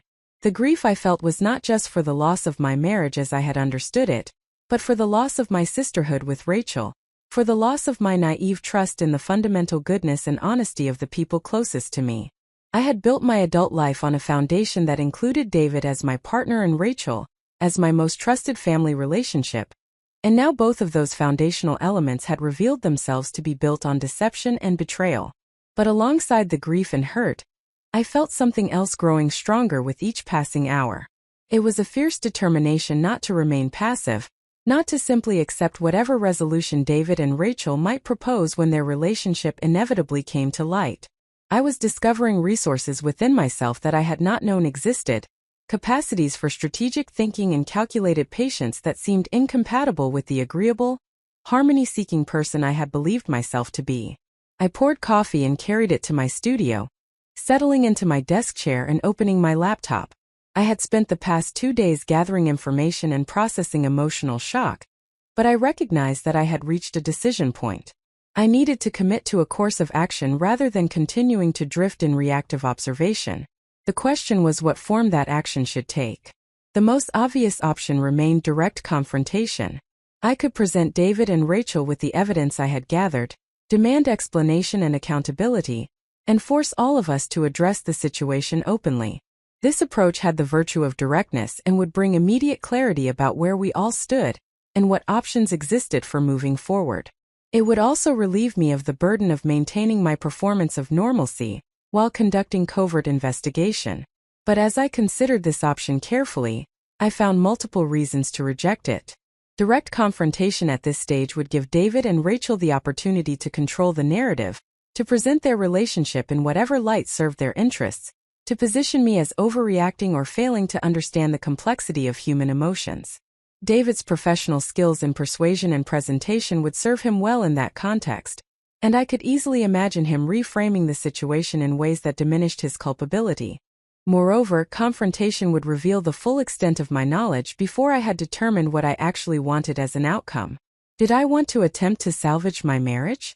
Did I want to end it definitively? Did I want some intermediate resolution where we acknowledged the breach but worked to rebuild trust?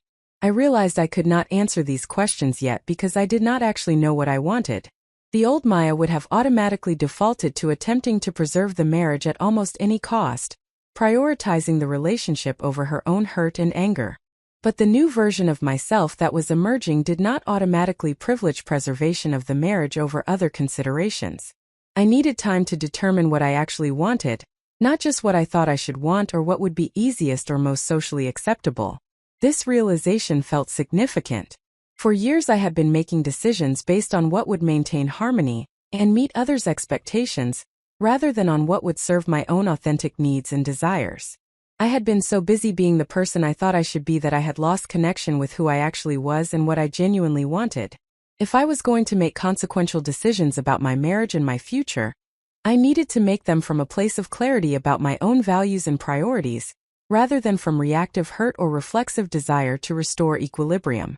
This meant I needed more time before confrontation, time to process my emotions and reconnect with my authentic self beneath the layers of accommodation and performance I had built up over years.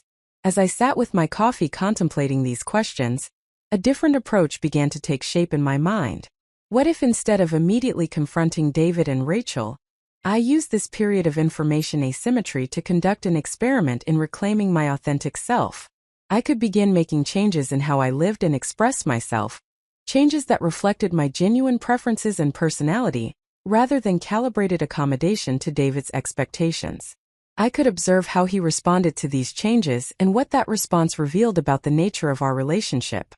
This approach appealed to me for multiple reasons. It would give me time to process my emotions and determine what I actually wanted. It would allow me to begin the work of reconnecting with my authentic self, regardless of what ultimately happened with my marriage. It would demonstrate to myself that I was capable of prioritizing my own needs and preferences, rather than endlessly accommodating others. And it would create a kind of controlled experiment where I could observe whether David's interest in Rachel was truly about her specific qualities, or whether it was about his discomfort with having a wife who had made herself too accommodating and agreeable. I thought about what David had written in his journal about finding Rachel more interesting because she challenged him and pushed back against his ideas. This assessment had stung when I first read it, but I was beginning to see it differently. I had made myself unchallenging and endlessly agreeable because I had believed that was what a good wife should be. But in doing so, I had apparently made myself boring to my own husband. What would happen if I stopped performing that role? What would happen if I allowed myself to disagree, to challenge, to assert my own preferences and opinions? The experiment I was contemplating felt both thrilling and frightening. It would require consistently choosing authenticity over harmony, self-expression over accommodation. It would mean risking conflict and disapproval in service of discovering and expressing my genuine self. These risks had always seemed unacceptable before, but now they seemed necessary. If my marriage could only survive by my remaining diminished and performatively agreeable, then perhaps it was not a marriage worth preserving. I made my decision in that moment, sitting in my studio with morning sunlight beginning to illuminate my workspace. I would not confront David and Rachel yet. Instead, I would spend the coming weeks systematically reclaiming aspects of myself I had suppressed or abandoned. I would make changes in how I dressed, how I spent my time, how I expressed opinions, how I prioritized my own needs and preferences. I would observe how David responded to these changes, and what that revealed about the authentic nature of our relationship beneath the performance we had both been maintaining. This decision felt simultaneously strategic and personally meaningful. I was not simply deferring confrontation out of conflict avoidance or fear. I was actively choosing a path that served multiple purposes, gathering information while also beginning the work of personal transformation that would be necessary regardless of what ultimately happened with my marriage. With this decision made, I felt a sense of clarity and purpose that had been absent in the confused hurt of the previous days. I opened a new document on my laptop and began making lists, identifying specific areas where I had been suppressing my authentic preferences in favor of accommodation. The exercise was revealing in uncomfortable ways, highlighting just how comprehensively I had reshaped myself around David's expectations. I had stopped wearing bright colors and bold patterns because David had suggested they were too attention-seeking for the sophisticated image we were cultivating. I would reclaim my original aesthetic preferences, wearing what made me feel confident and expressive, rather than what fit someone else's idea of appropriate sophistication. I had abandoned my practice of staying up late working when inspiration struck, because David preferred that we maintain synchronized sleep schedules. I would return to following my own creative rhythms, rather than artificially constraining them to match someone else's preferences. I had stopped volunteering with the literacy program at the local library, because the evening commitment conflicted with David's expectation that I would be home for dinner. I would resume activities that were meaningful to me regardless of how they affected household routines. I had gradually stopped expressing dissenting opinions in conversations, having learned that David found disagreement tiresome, and preferred that I support his perspectives. I would begin expressing my genuine views even when they differed from his, engaging in authentic dialogue rather than performative agreement. The list grew longer as I worked, each item representing a small piece of myself I had sacrificed in my effort to be the perfect accommodating wife. Individually, most of these changes seemed trivial. Collectively, they represented a comprehensive abandonment of my authentic self, in favor of a performed version designed to meet someone else's expectations. The recognition of how completely I had diminished myself was painful, but it was also motivating. I was not going to continue living that way regardless of what happened with my marriage. I heard David moving around upstairs, beginning his morning routine, and I saved my document and closed my laptop.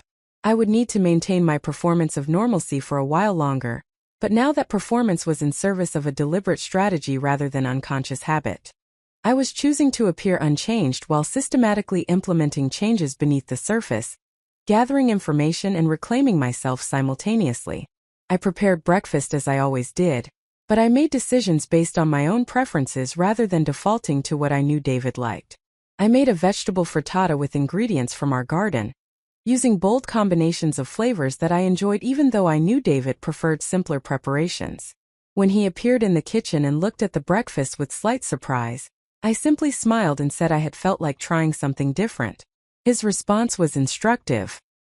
He tasted the frittata cautiously and offered measured compliments that carried an undertone of confusion, as though he was trying to determine why I had deviated from established patterns. I could see him processing the change, attempting to understand whether it signified something requiring his attention, or was simply a harmless aberration. Throughout breakfast, I implemented another element of my reclamation project. When David expressed opinions about news stories or work situations, I did not automatically agree or offer unconditional support. Instead, I engaged authentically, sometimes agreeing but other times offering alternative perspectives or raising questions about his assumptions. Nothing dramatic or aggressive, just genuine engagement rather than performative affirmation. I watched his reactions carefully and saw subtle signs of discomfort. He was accustomed to me as an audience that reflected his views back to him with supportive enthusiasm. My shift to authentic dialogue partner rather than agreeable mirror was clearly registering as a change, though he did not comment on it directly. Instead, he became slightly defensive in his responses, more insistent about his perspectives, as though my questioning required him to assert his positions more forcefully. After David left for work, I felt a surge of satisfaction mixed with anxiety. I had successfully implemented the first elements of my reclamation project, making small but meaningful changes in how I expressed myself. David had noticed these changes even if he had not yet understood their significance. I was demonstrating to myself that I was capable of choosing authenticity over accommodation, that I could prioritize my own preferences and opinions even when doing so created mild discomfort or conflict. But I was also aware of the risks inherent in what I was doing. By changing my behavior while David believed our relationship was fundamentally unchanged, I was introducing instability into our dynamic. He might respond to these changes by becoming more attentive and interested, validating the theory that he had been drawn to Rachel because I had made myself too agreeable. Or he might respond with irritation or withdrawal, revealing that what he actually wanted was not authentic partnership, but rather comfortable service. Either response would provide valuable information, but I acknowledged that I did not know which outcome I was hoping for. Part of me wanted to believe that reclaiming my authentic self would revitalize our marriage, that David would respond positively to having a more genuine partner rather than a performative mirror. But another part of me recognized that this optimistic outcome might be fantasy, that perhaps David had chosen me specifically because of my willingness to accommodate and agree, and that my transformation into someone more assertive and authentic might simply accelerate the dissolution of our marriage. I spent the day working on client projects with more focus than I had managed in recent days, channeling my emotional energy into creative work. I had a branding project for a new sustainable fashion startup that required developing a complete visual identity system, and I lost myself in the challenge of creating something cohesive and meaningful. The work reminded me that I had professional skills and creative capabilities that existed independently of my role as David's wife, that I had built a successful career through talent and discipline. In early afternoon, my phone rang with a call from Rachel. I stared at her name on the screen for a long moment before deciding to answer. I had been avoiding direct interaction with her since discovering the affair, but I recognized that continuing to avoid her calls might eventually raise suspicion that would alert her to my knowledge. I answered with what I hoped sounded like my normal tone of voice, and Rachel launched into cheerful conversation about her week at the hospital. She described various patient situations and work dramas, and I listened with appropriate responses while simultaneously analyzing everything she said for hidden meaning or reference to David. But her conversation appeared entirely innocent, focused on her professional life with no mention of any romantic relationship or conflict about deception. The cognitive dissonance of this interaction was striking. Rachel sounded exactly as she always had, warm and sisterly and confiding. If I had not seen the text messages and read David's journal, I would have no reason to suspect that anything had changed in our relationship.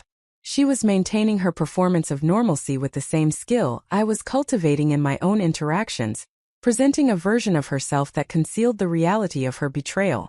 When she asked how I was doing and whether anything new was happening in my life, I felt a surge of dark humor at the irony of the question.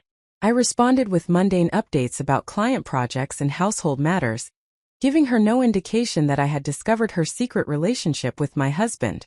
We talked for nearly 20 minutes before she said she needed to return to work, and we ended the call with expressions of affection that felt hollow and performative on both sides, though only I knew that we were both lying.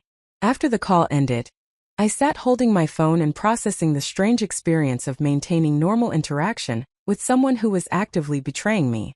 The emotional labor of that performance had been exhausting, requiring constant monitoring of my tone and responses to ensure I revealed nothing. But I had successfully maintained the deception, which meant Rachel still believed her secret was safe. This information asymmetry remained my primary strategic advantage. That evening, I implemented another element of my reclamation project. I had accepted a video call meeting with a potential client on the West Coast, a meeting that would run from 7 to 8:30 in the evening, and would therefore conflict with our usual dinner schedule. The old Maya would have rescheduled the meeting to accommodate David's preferences, prioritizing his comfort over professional opportunity. The new Maya scheduled the meeting at the time that worked best for the client and informed David that he would need to handle his own dinner that evening. His response revealed more than perhaps he intended. He expressed surprise and mild irritation, asking why I had scheduled the meeting at such an inconvenient time, and suggesting that I should have consulted with him before making commitments that affected our evening routine. I responded calmly that the meeting time had been determined by the client's availability, and that as a professional running my own business, I needed to accommodate client schedules rather than expecting them to work around my domestic arrangements. The conversation became slightly tense, with David suggesting that perhaps I was becoming too focused on work at the expense of our relationship, echoing almost exactly the complaints he had expressed about me in his text messages to Rachel. I found this ironic given that my professional dedication had apparently always been present, but had only become a problem once he developed interest in my sister. Nevertheless, I held my ground, maintaining that the meeting was professionally important, and that he was capable of managing his own dinner for one evening. We navigated the rest of the evening with careful politeness, both of us aware that something had shifted in our dynamic even if David did not understand exactly what or why. I conducted my client video call from my studio while David presumably made himself dinner, and I felt a mixture of guilt and satisfaction about prioritizing my professional needs over his domestic expectations.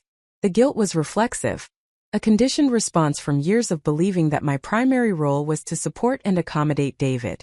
The satisfaction came from recognizing that I was capable of asserting professional boundaries, and that the consequences of doing so were not catastrophic. David had managed to feed himself without my assistance, and our marriage had survived an evening where his preferences were not centered. When I emerged from my studio after the call, I found David in his office working on his laptop, or at least appearing to work. I suspected he was actually messaging with Rachel, processing his confusion and irritation about my changed behavior by seeking comfort and validation from her.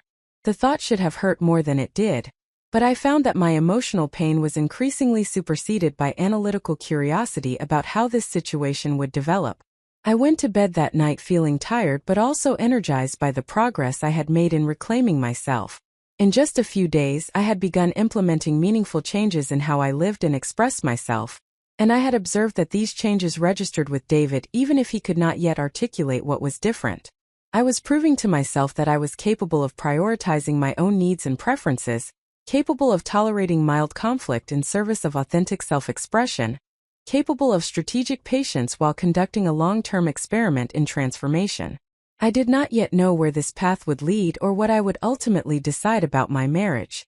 But I knew that I was no longer the person who had started this week believing in her picture-perfect life.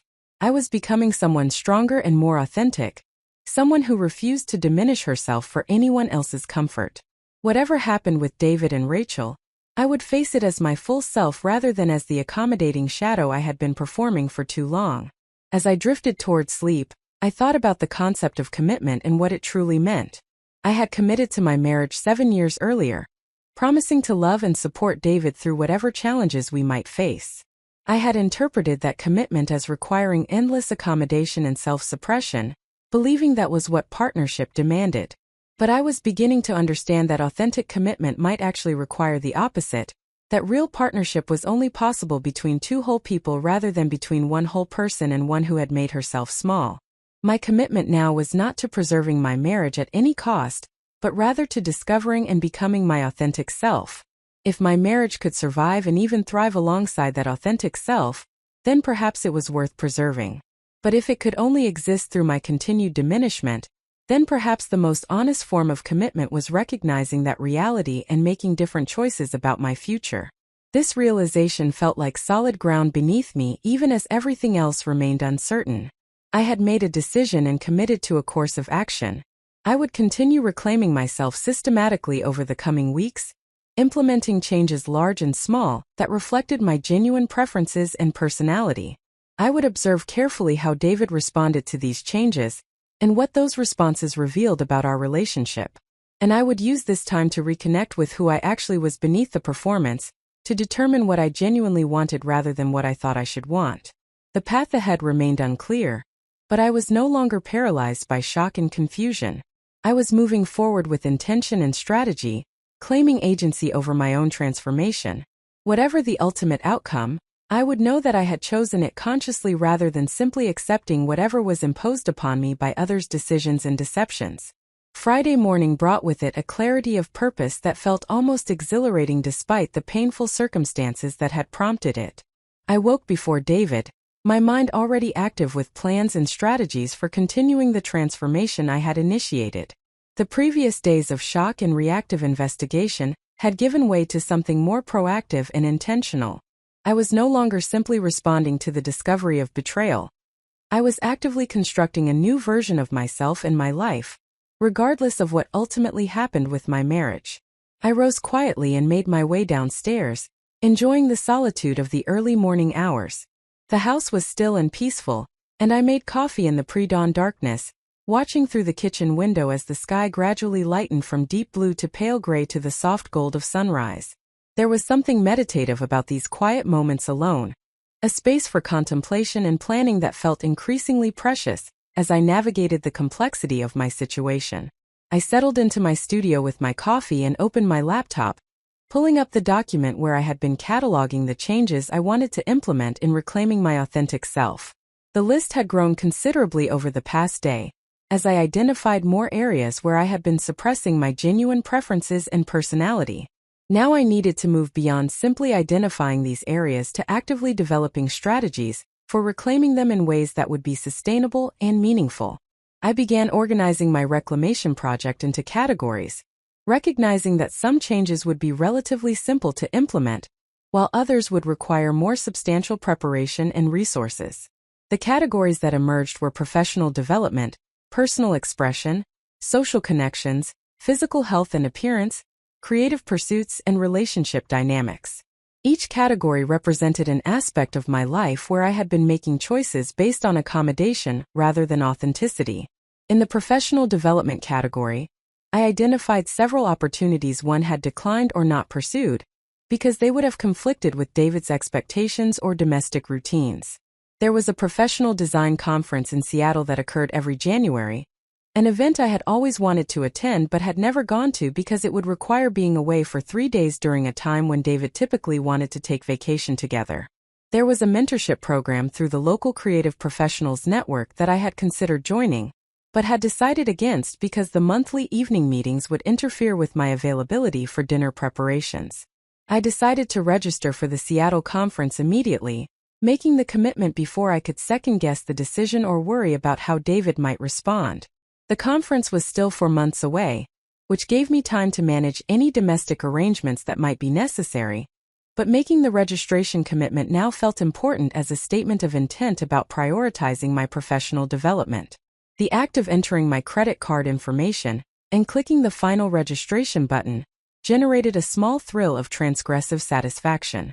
I also sent an email to the coordinator of the mentorship program, expressing interest in joining and asking about the next available cohort. These were concrete professional investments in myself, demonstrations that my career deserved the same level of attention and resource allocation that David's career received as a matter of course. The old Maya had always deferred her professional development to some undefined future when it would be more convenient, never recognizing that she was essentially saying her career was less important than household routines. In the personal expression category, I developed a plan for systematically updating my wardrobe to reflect my authentic aesthetic preferences, rather than the muted sophistication David preferred. This would require both financial resources and time, but I had both available. My freelance design business generated substantial income that I had typically been frugal with because I had absorbed some message about women needing to be financially modest and not spend money on themselves. I decided to allocate a specific budget for wardrobe renewal, an amount that felt significant but not reckless, and to spend the coming weeks visiting boutiques and shops to rebuild a collection of clothing that made me feel confident and expressive. I would start with replacing some of the basics I wore most frequently, gradually building up a wardrobe that reflected who I actually was rather than who I had been performing as. I also made plans to visit a hair salon I had been curious about, a trendy place in the Pearl District that specialized in more adventurous cuts and colors. My hair had been the same conservative style for years, a shoulder-length cut in a neutral brown that David had once described as classic and elegant. I wanted something different, something bolder that would feel like a visible statement of transformation. I scheduled an appointment for the following week, giving myself time to research styles but committing to making a change. In the social connections category, I identified relationships I had allowed to atrophy because maintaining them required time and energy I had been directing instead toward my marriage and household management. I had several close friends from my design program in college who lived in Portland, women I had been very close to before marriage but had gradually seen less frequently over the years. I had a former mentor from my first design job who had always told me to stay in touch, but whom I had not contacted in over a year.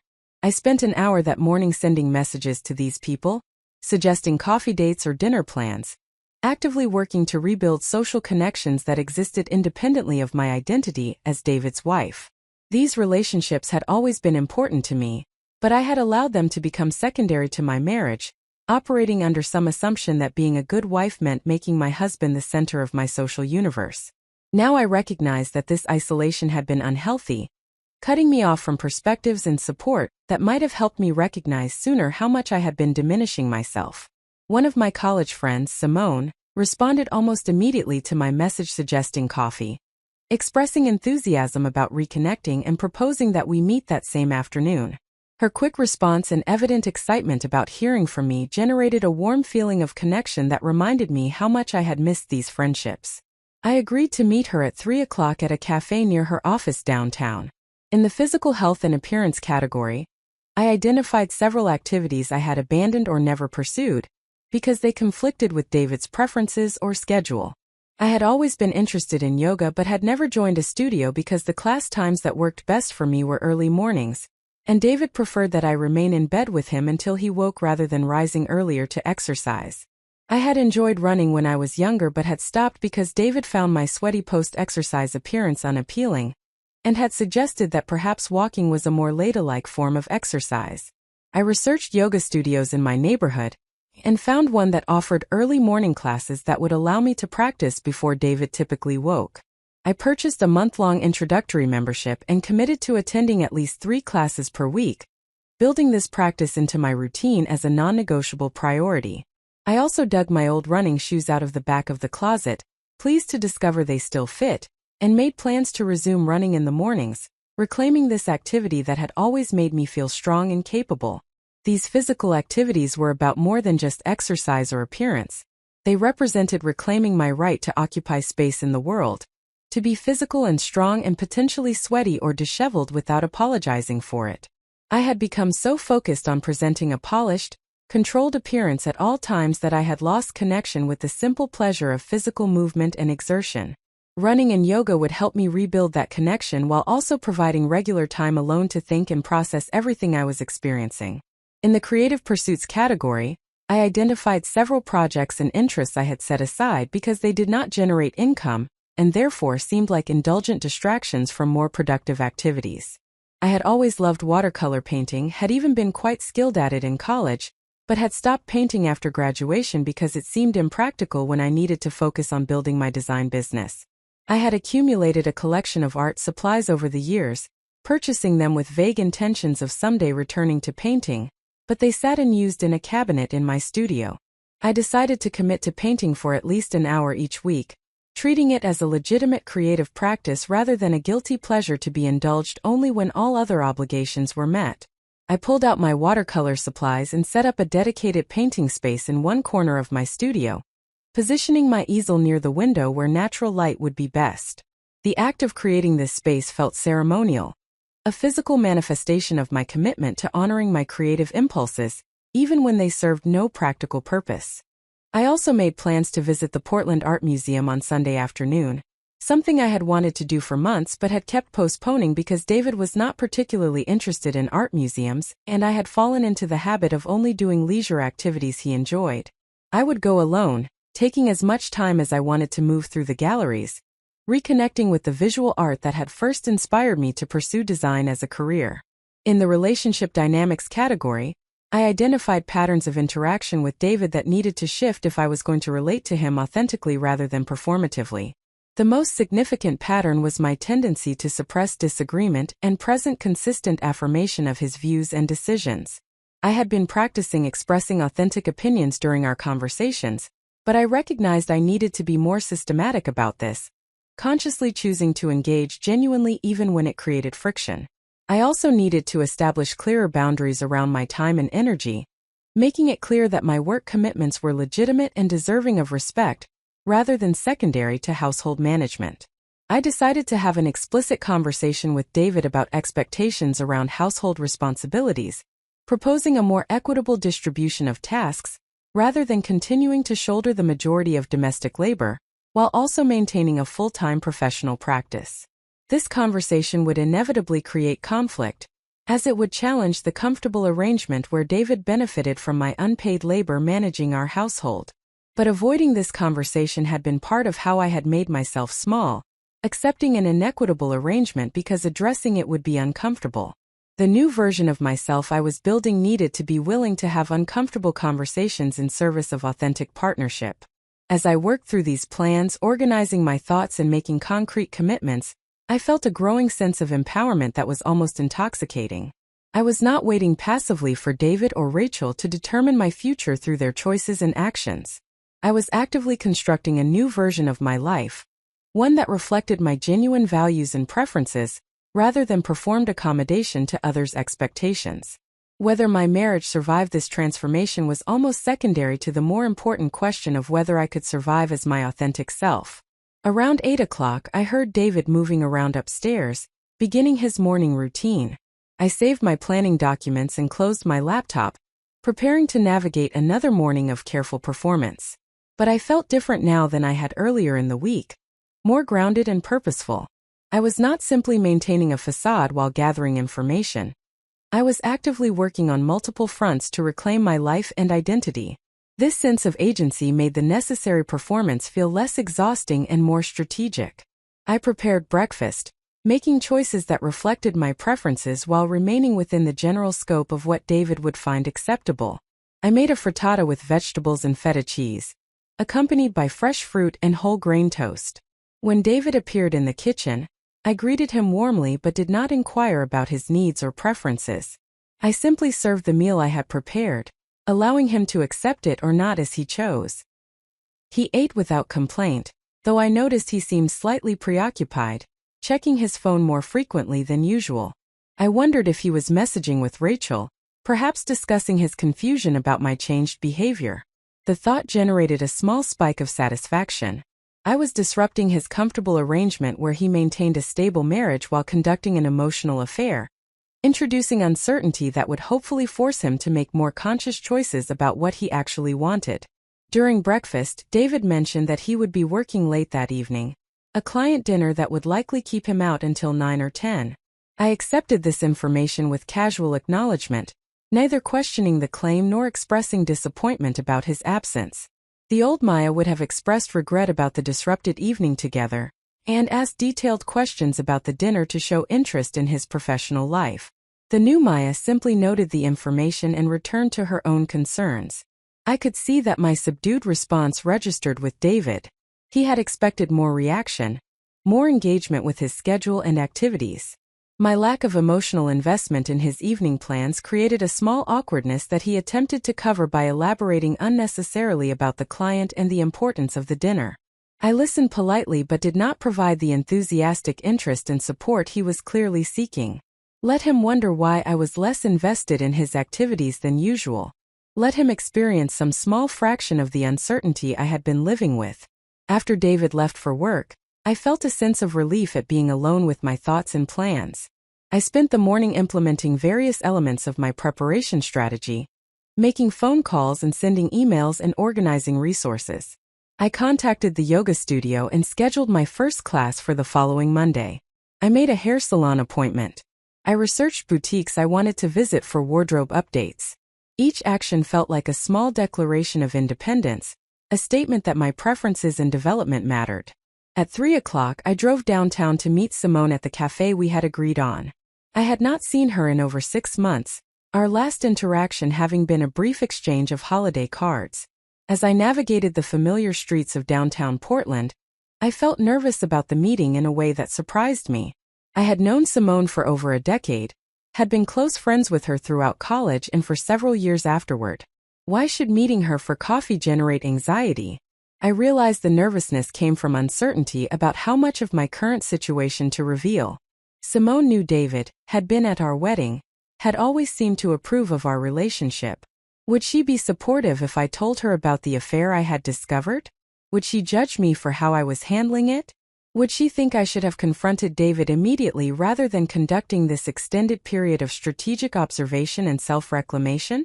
I found Simone already seated at a corner table when I arrived, and seeing her generated an immediate rush of warm recognition. She looked exactly as I remembered, her natural hair styled in elegant locks, her outfit expressing the bold aesthetic sense that had always been part of her personality. She stood to embrace me, and I felt something inside me relax at the genuine affection in the gesture. We spent the first 30 minutes catching up on surface-level updates, discussing her work as an interior designer and my freelance design practice, sharing stories about projects and clients and professional challenges.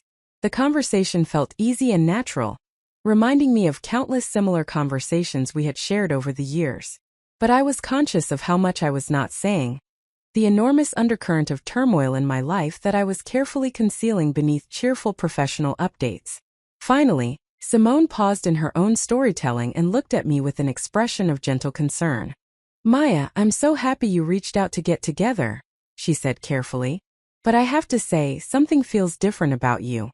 I can't quite name it, but it's like there's something going on beneath what you're telling me. Are you okay? Is everything all right with you and David?"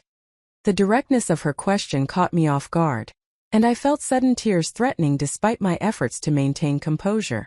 I had been holding everything together through sheer force of will, maintaining my performance of normalcy with David while conducting my strategic investigation and reclamation project. But Simone's intuitive recognition that something was wrong penetrated my defenses in a way that more casual interaction had not. I took a deep breath and made a decision. I needed someone to confide in, someone outside the situation who could offer perspective and support. Maintaining complete secrecy about what I had discovered was exhausting, and I recognized that isolation was not serving my interests. Simone was someone I trusted, someone whose judgment I respected, and someone who knew me well enough to offer genuine insight rather than platitudes. I told her everything, starting with the glimpse text message and continuing through my investigation of David's journal and phone, the discovery of his emotional affair with Rachel, and my decision to delay confrontation in favor of conducting a strategic reclamation of my authentic self. The story poured out of me in a rush of words, all the details and emotions I had been containing for days finding release and finally being spoken aloud to a sympathetic listener. Simone listened with focused attention, her expression moving through surprise and concern and anger, as I revealed the scope of David and Rachel's betrayal. When I finished, she reached across the table and took my hands in hers, squeezing them with firm reassurance. "Maya, I'm so sorry," she said with evident sincerity. "What they've done is absolutely unacceptable, and you have every right to be devastated and furious. But I have to tell you, as heartbreaking as this situation is, I'm actually proud of how you're handling it. The way you've been methodically reclaiming yourself rather than just reacting emotionally, that shows real strength and strategic thinking." Her validation of my approach generated a wave of relief I had not realized I needed. I had been questioning whether my delayed confrontation represented avoidance or wisdom, whether my focus on personal reclamation was productive or merely distraction from the real issue. Hearing Simone affirm my strategy as evidence of strength rather than weakness helped quiet some of the self-doubt that had been accompanying my choices. "I've been worried that I should have confronted them immediately," I admitted. "The conventional wisdom seems to be that deception requires immediate confrontation, that maintaining any kind of strategic patience is itself dishonest or manipulative." Simone shook her head firmly. "No, I completely disagree. They've been deceiving you for months, systematically lying to facilitate their relationship. You taking time to gather information and prepare yourself before confrontation isn't manipulation, it's self-protection. You deserve to approach this situation from a position of strength rather than reactive vulnerability." We talked for another hour, Simone asking thoughtful questions about my feelings and plans, offering observations and suggestions that helped me clarify my thinking. She validated my assessment that I had been diminishing myself in the marriage, noting that she had observed this transformation over the years but had not felt it was her place to comment on it. She expressed anger on my behalf at both David's betrayal and Rachel's participation in it, but also helped me think through the complexity of the situation beyond simple moral judgment. "The question you need to answer," Simone said thoughtfully, "is what you actually want now. Not what you think you should want, not what would be easiest or most socially acceptable, but what you genuinely want for your life. Do you want to try to repair your marriage? Do you want to end it? The answer might not be clear yet, and that's okay. But everything you're doing to reclaim yourself, That's the foundation you'll need regardless of which direction you ultimately go. Her framing helped me see my preparation and resource gathering not as avoidance but as essential groundwork for whatever decisions I would eventually make. I was building strength and clarity, reconnecting with my authentic self, establishing support systems and resources. All of this would serve me whether I ultimately chose to attempt marriage repair or to leave and build a completely new life.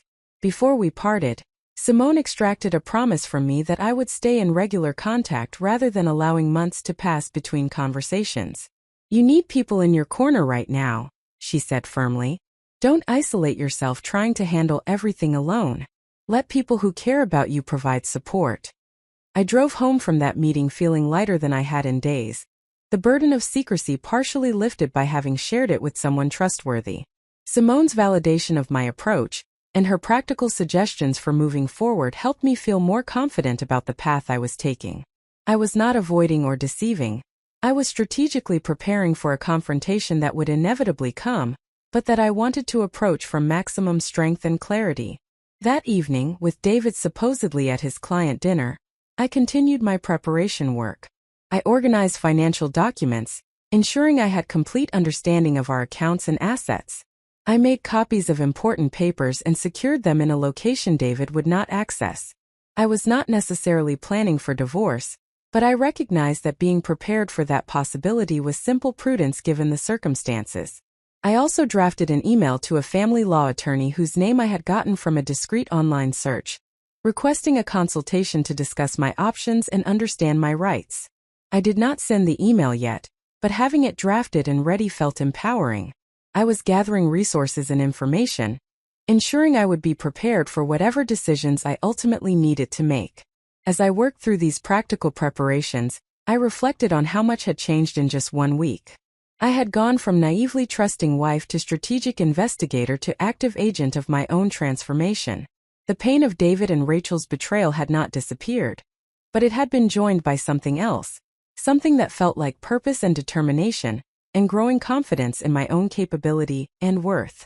I was not the accommodating, diminished Maya who had begun this week. I was becoming someone stronger and more authentic, someone who refused to make herself small for anyone's comfort. The preparation and resource gathering I was engaged in was not just practical planning for potential confrontation. It was the work of building a self who could face whatever came with strength and clarity, rather than reactive vulnerability. Whatever happened next, I would be ready. I would have resources, information, support systems, and most importantly, a reconnection with my authentic self that would guide my decisions. The betrayal I had discovered was devastating, but it had also catalyzed a transformation that might ultimately prove more valuable than the comfortable ignorance I had lost. Up next, you've got 2 more standout stories right on your screen. If this one hit the mark, you won't want to pass these up. Just click and check them out. And don't forget to subscribe and turn on the notification bell so you don't miss any upload from us.